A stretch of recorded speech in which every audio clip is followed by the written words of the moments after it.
I'm still floored that when you do your combined 11, it's 11-0 for Real Madrid. I mean, when we had Manchester City and Inter last year, I think we had it at 8-3. I mean, there were a couple Inter players who got into the side. And last year's Inter team probably they got to the final, but it's not like they won the title or anything in Serie A. So I find this really interesting because everything points to, and Real Madrid and Manchester City are a pretty good team, right? Were a pretty good team last season. So I find this aspect interesting. So this being the case, if you were Edin Terzic and you're sitting here and you're saying, all right, all of their players, Robbo says all of their players are better than all of my players. Gab is nice enough to maybe give us Maatsen over Mendy, even though they're completely different players. So whatever, it kind of depends on what you want from your left back. What's my game plan going to be? Because if I can sit back, I can try to go and attack, which is what I like to do in theory. But if I do that, what happens to my defenders against Vinicius? Well, they've got a problem, Borussia Dortmund, because whenever I've seen them play this season and they've tried to play high up the field, they've had a problem. Even the first game of the season against Cologne, who were relegated in the end, Cologne, every time they broke forward, looked as though they were going to cause Hummels and Schlotterbeck and Emre Can problems. Because that's the two centre-halves and the holding midfield player.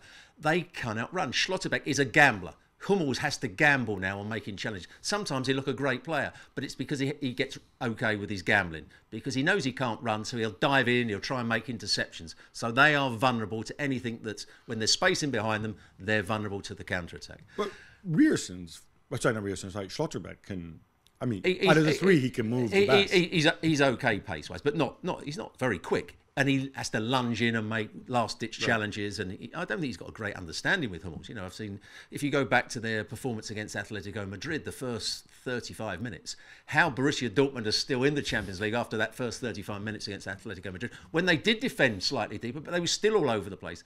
And I think he can't allow, you talked about Maatsen being quick, but Maatsen likes to run forward. I think he's got to be more disciplined. I think the same with Riasson, he's got to be more disciplined to start with, because if they try and get their two fullbacks high and they play with Emre Can as the holding midfield, and those two centre-halves I'm talking about, they will be cut open by Rodrigo and Vinicius Junior on the counter-attack. There's no doubt about it. So I watched them. I watched Borussia Dortmund in person twice this season against, and both times they did well, against Paris Saint-Germain at the Parc des Princes and against Milan at the San Siro, where they won. In both situations, they obviously were, because they were more defensive and tried to hit on the counter. And maybe there's some parallels too, because in both situations they're facing, I think a forward who's incredible one-on-one, right? Mbappe, Rafael Leao, and they'll be facing Vinicius here. They got Sabitzer to come over and help out and help Riasson out. And in both situations, that game plan kind of worked, right? Mbappe was kept as quiet as you can keep him. Leao, and you've just mentioned a player there, Sabitzer. Against Atletico Madrid, in the first game, he played alongside Emre Can as the holding midfield player and didn't do a particularly good job. The second game, he almost played as another centre-forward. So they had two players making forward runs, and they just left Emre Can in there. And he played much better. He was a real threat. So he's key to the way Borussia Dortmund are going to play. Is he going to be that forward-thinking player that's going to make forward runs, or is he going to be, as you just said, be on the right-hand side of a holding two and help out his fullback Riasson when he goes forward? So he's a key player for them straight away. So, but is the thinking then, on the balance of probabilities, you go more defensive? You do not. You have to do that, right? And you have to do that, and they'll then have to rely on Sancho being at his very best and Adeyemi on the other side being at their very best. And they will swap over sides at times. And there is a lot of pace there. They've got pace. I mean, because obviously, Nacho's had a phenomenal season. He's older. Rudiger, an even better season. But again, Rudiger's not the sprinter he was when he was younger. It's more about brains and physicality with Rudiger now. And obviously, Carvajal, we presume he's going to start at right back. Again, who never really plays there now.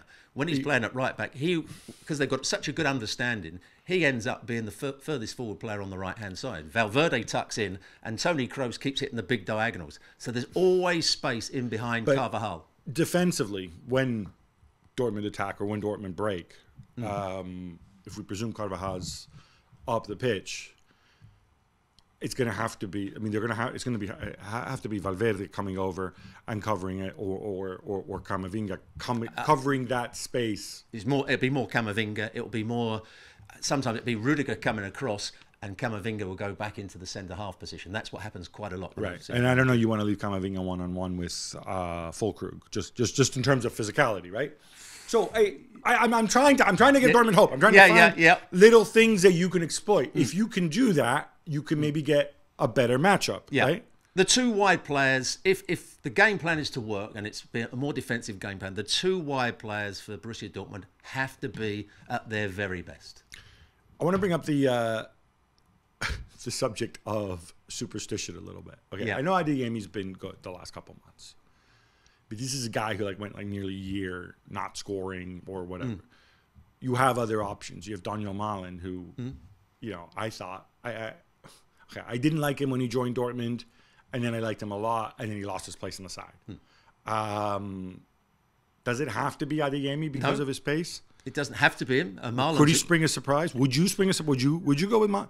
Okay, Malen is a more technically gifted player. Yes, but I think Adeyemi's faster, but he's not that much faster. I think he'll stick with the team that he's been playing recently. But is this because coaches say, hey, it's ain't broke, don't fix it, that kind of thing? That sort of thing, yeah. And he'll think, well, we've got a settled side now. The players, we've got to this far. Just keep it going. Just keep it going. I'm sure he's going to play Adeyemi one side, Sancho, and they will keep swapping sides. They do that throughout the games I've seen so far. But they've also got a problem. He played well against PSG. Every time I've seen Füllkrug play this season, and I'll say it, he's been absolutely hopeless with his back to goal. So if you want to play counter-attacking football and you get the ball into your front player, he's got to hang on to it. He's got to allow players to join him. He's got to try and switch the play when it comes to him. Füllkrug, Nicholas, if you're watching, don't worry. Because every time I've seen you play in person, and I will be there at Wembley, you've played really well. You said you played well against Paris Saint-Germain, played very well against Milan at the San Siro. So who knows? Maybe I will prompt the Füllkrug effect. Well, I'm hoping he plays well because I'm sure there's a good player in there. He could be Germany's centre forward, so he must be a decent player. I mean, I actually think his all right. I hope God doesn't strike me down immediately for saying this. I'm about to draw a comparison with Olivier Giroud, not in terms of looks. Obviously, Giroud is far more handsome. Not in terms of technical ability. Obviously in terms of physicality, but also in terms of awareness of the people around him. I was really struck by, when he's up against defenders who are quicker or whatever, he has an ability to put himself, and when you see this live, very dragging players out of position, getting to the sense where he can be an assist man as much as he can be a finisher, which I was not expecting in the games I've seen, because that's certainly the label of him is just, oh look, big lump, Nicholas Füllkrug. Yeah, well, I saw him play in the very first game of the season before he came to Dortmund. That was against Bayern, and he actually played well. He won a lot of balls in the air from kicks longer. Then I saw him play for Dortmund on, I think it was 4 occasions, where Edin Terzic didn't know which way to turn. He kept on throwing his arms up in there because every time it went into him, he lost control. He tripped over it, and they just couldn't play off of him. Even when they had the good performance where they beat Bayern in Munich, he was their worst player by a mile. But then he plays against PSG, scores a good goal, and he looks a much better player. So hopefully we see the best of him. All right, let's focus on Real Madrid a little bit, because let's face it, we've talked a lot about Dortmund so far. The first thing is, if you're Ancelotti, is your message to your players, okay, these are areas that we can exploit? Or do you say, you know what, you guys know what to do. We can do things naturally. If I give you things, put things in your head, Dortmund have so many weaknesses potentially that we can exploit. We are so much better. Robbo said that none of their players would get into our starting 11. That we're just better off playing our game, and then maybe we can tweak things as the game unfolds or develops in case they throw some curveballs at us. Yeah, I've seen. Is that his message, or does he tweak things to try to exploit? I don't think he tweaks that much. I've seen Real Madrid play most times this season. I've commentated on nearly every game they've played, and they've got a pattern of play. Sometimes they might defend a little bit. They're not worried if the opposition have plenty of ball in and around the halfway line. They defend quite deeply because they know they've got pace on the counter-attack. The only thing he changes slightly is the position of Rodrigo and Vinicius Junior. Sometimes he'll play Vinicius Junior out on the left-hand side and Rodrigo through the middle. And then on other occasions he'll play him as a front two. Then he'll put Vinicius Junior as the main centre forward and Rodrigo out to the left-hand side. And he also uses Jude Bellingham in a different way on occasions, where although everyone said he's the number 10, when they've got the ball, he's the number 10. He comes in from the left-hand side to be a number 10. When they don't have the ball, he quite often asks him to go back out to be the sort of left-sided midfield player to stop the opposition's fullback coming across. Which is what Toni Kroos used to do. That all came about because they lost to Atletico Madrid when they were playing with the diamond in midfield. The Atletico fullback kept on getting forward and getting crosses into the box, and they didn't defend it well, and they lost the game. And Ancelotti after that said, we can't play with this shape when we haven't got the ball. And he went to say to Bellingham, you've got to get yourself out there to a certain area to stop crosses coming into the box. And that's what he changes every slow off. So it's interesting with the front two, because obviously like they're both true. If you believe in natural positions, they're both natural left wingers who prefer playing on the left-hand side. Rodrigo, he's considered the lesser player of the two, so he draws a short end of the stick. But we've seen them switch and alternate so many times. Rodrigo gave an interview on Sky Italia where he says, like, sometimes he'll tell us, like, in the dressing room half an hour before, okay, the first half hour, like, Vini, you're through the middle, and Rodrigo, you're on the left. Like, it's not something, he wants to get in their head the idea that you guys are doing both. Yeah, and you'll switch seamlessly. We're not going to prepare a specific game plan. This is just going to be what you do. They've done so much work over the course of the season with their shape and how it just evolves so easily for them. We talked about Carvajal. Carvajal almost plays like a right winger at times. Toni Kroos will play, I would say, 20 passes. Over 30 yards from his sort of inside left position out to Carvajal, where Valverde's made runs inside. And when it goes to Carvajal, he'll play first-time balls into the box and they get Pele's run onto it. They know exactly what they're doing all over the pitch. They're a team that have been well coached. They're a team that are confident in the manager, confident in their tactics, and it will just flow naturally for them. Courtois been back for 4 games, no issue there. You don't have any. He's been brilliant, actually. More than 4 games. He's been brilliant in the games. There was one in particular where it was the perfect game for Real Madrid. They won, I think, 4-0, and he made 4 or 5 brilliant saves. So I've got no issue with him coming into the side at all. Even though Sorloth scored 4 goals against him? The only living Sorloth in captivity? Yes, but that wasn't Courtois in goal then, I don't think. Oh, wasn't it? No, I think Lunin played in that one. Oh, well, like Lunin played. Okay, well, I stand corrected. But I mean, I think that's the only game Lunin played outside of the Champions League since Courtois has been back. What I find, more broadly beyond the tactical stuff, in terms of storylines, right? There's the Toni Kroos announcing that he's going to leave or he's going to retire after the Euros. This will be his final game for Real Madrid. In your experience, do professionals, footballers at that level, do they think about this when they're out on the pitch? Was Zinedine Zidane thinking that this is my last ever game as a professional when he entered the Matrix and headbutted him and cost his team the World Cup? I couldn't really ask that question because, from my own experience, I didn't know it was going to be my last game. I got injured, so never played again. No, but you've coached players and stuff. Yeah. He'll want to put in obviously a top class performance, but presumably he wants to do that. He does that every game. So this is not a thing. This isn't a thing for him. He's a player that's got a great passing range. He knows how to find space. He works well with the left back. Mendy goes forward, and he'll just sit in there to find space on the ball.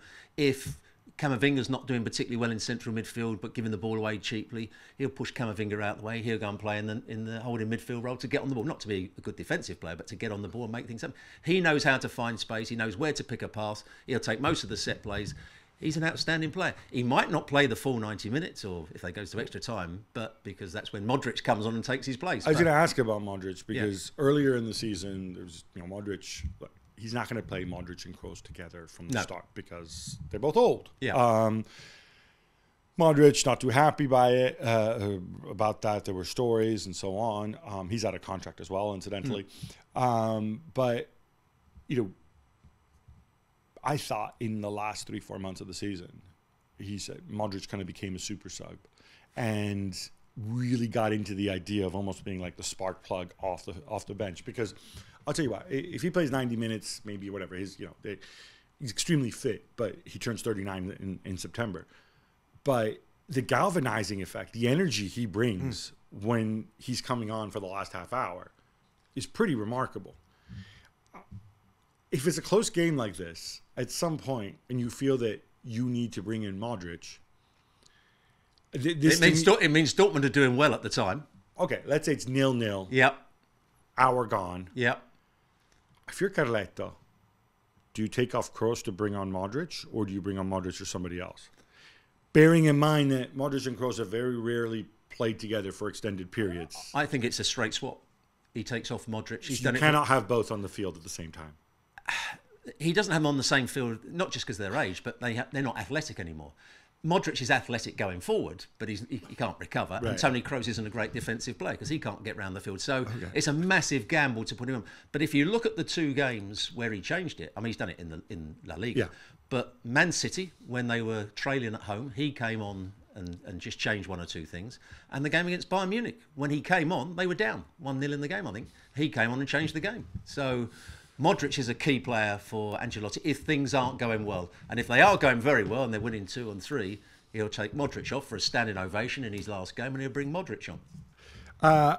I'm gonna go out with my personal appeals. I'm obsessed with polarization and resource inequality and everything like that, and how like the rich and the 1%ers just get richer and richer.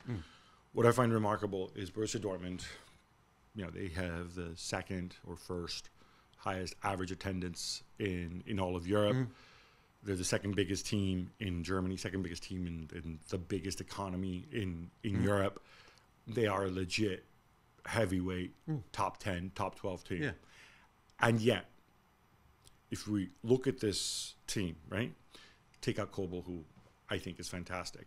You're talking, I'm really not making fun of these players, but I kind of am. Rierson, who's a guy who comes from Union Berlin. A good player. A good player. Yeah. He's writing home about him, right? Yeah. Schlotterbeck, okay, fine.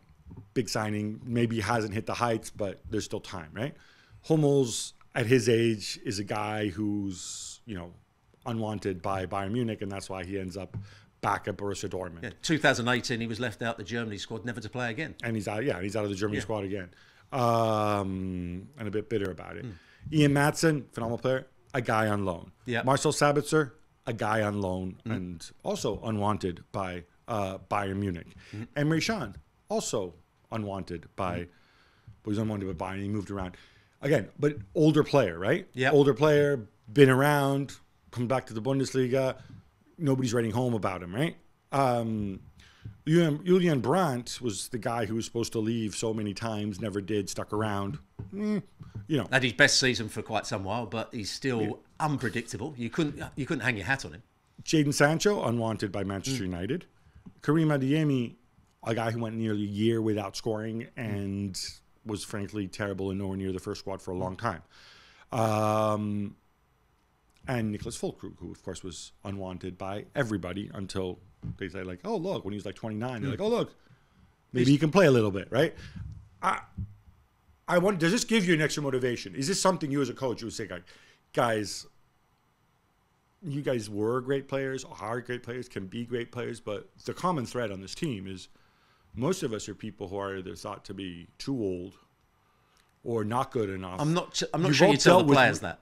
You would not say that. You would not I know, but we see it in films, right? I mean, Yeah. No. The coach says they're like, nobody believes in you, but I do. Like, these are all guys who've been at bigger clubs, had bigger opportunities, and have been said, nah, we don't want you. Well, if you read some of what Mats Hummels has said, Mats Hummels said in 2 or 3 games that they showed inferiority complex by the coach by saying we're going to defend deeper and Stuttgart are going to be better on the ball than us, and he didn't like it, and the players didn't like it. So I'm not sure you say that to the players. It's not a motivational it's tool. It's not a motivational tool. It works in Hollywood films. That's why I asked. Of course right? It does, yeah. All right. Final thing, percentages? I would say 75% win for Real Madrid. Yeah, I'm going to go a little lower. I'll say 70%, but there's no question. They are overwhelming favorites.